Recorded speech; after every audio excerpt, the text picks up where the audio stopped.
friends.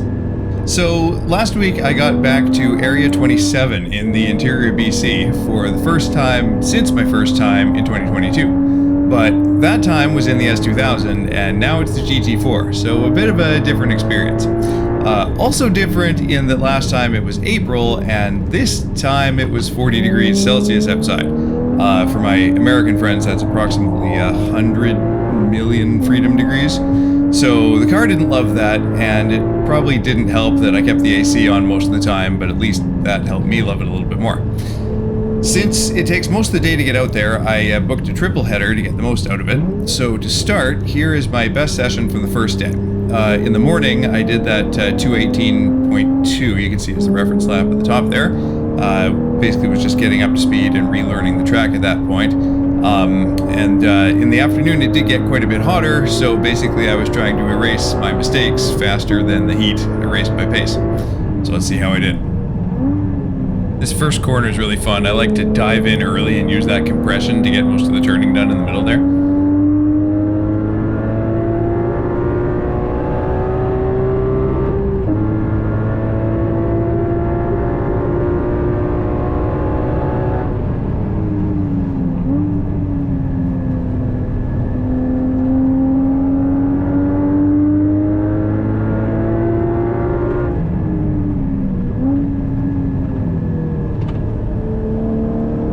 Turned in a bit too early on that one though, had to wait to get back on it in the exit.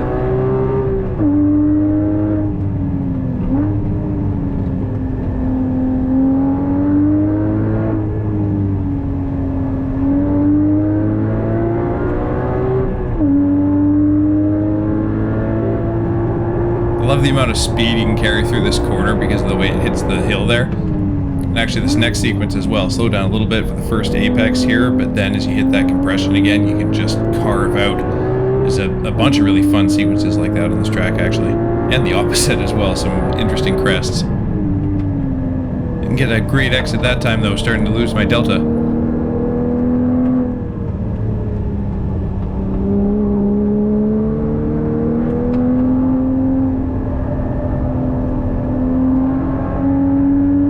But speaking of interesting crests,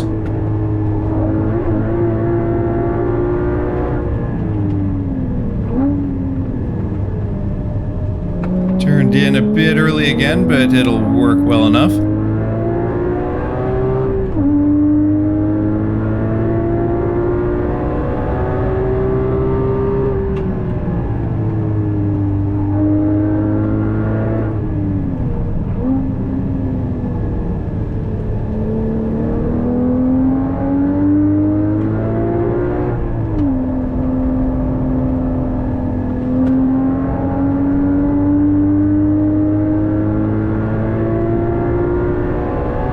And there's a lap.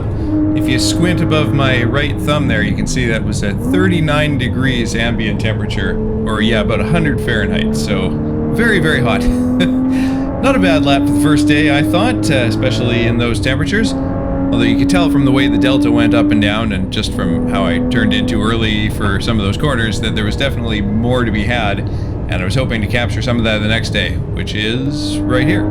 So let's watch this lap, and maybe I'll just be quiet for this one.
little bit in 910, I think it was, compared to the rev. Whoa, let's keep it on the track.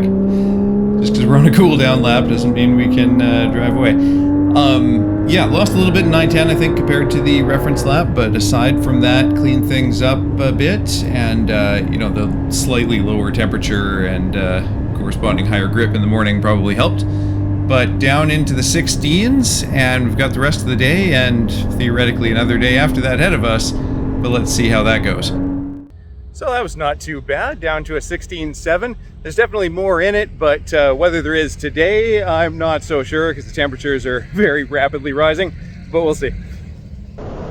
So this is the following session right before lunch on the second day, and indeed it is getting hot, or hotter, and a different view. See, before this session, I'd noticed that even though it's a counterclockwise track, my left front tire seemed to be taking a lot of abuse. I figured it'd be smart to swap the fronts right to left, but I might as well wait until lunch so I'd have more time. But the benefit of the bumper cam here is more in the mic position, as it will give you a good idea of what happened to that tire.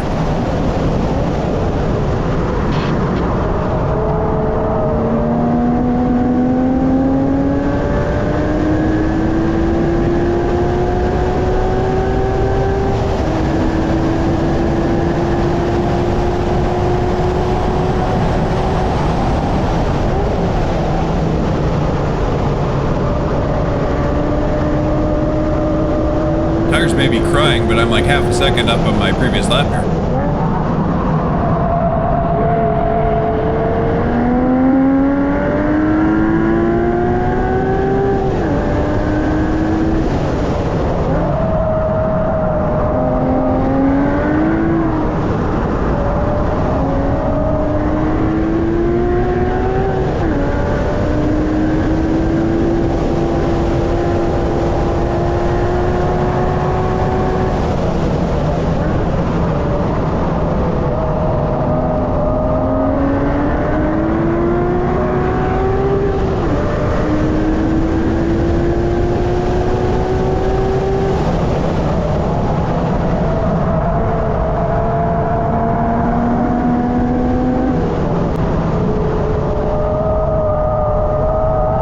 Really struggling at this point.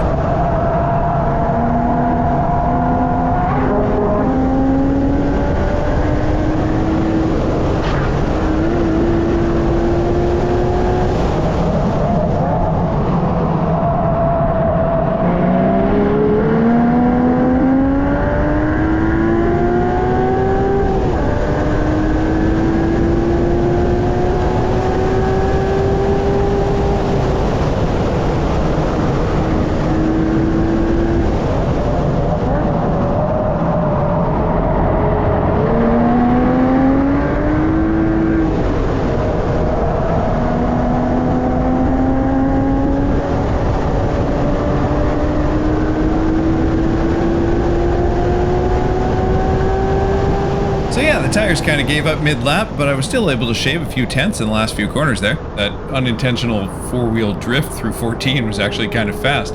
All I needed to do from here was put the best parts of those two laps together, and it's a low 16 or even a high 15. Unfortunately, that was not to be, because unsurprisingly, with the way I was treating my tires, I went to flip the two fronts after this session as planned, and found that the left looked like this. So my priorities quickly shifted from how do I shave a few tenths to how do I find a tire that'll get me back to Vancouver in one piece. Fortunately, a Firehawk Indy 500 was able to serve that purpose, if not many others, and so I can share this with you. The 15s, though, will have to wait until next time. Maybe when it's a bit cooler.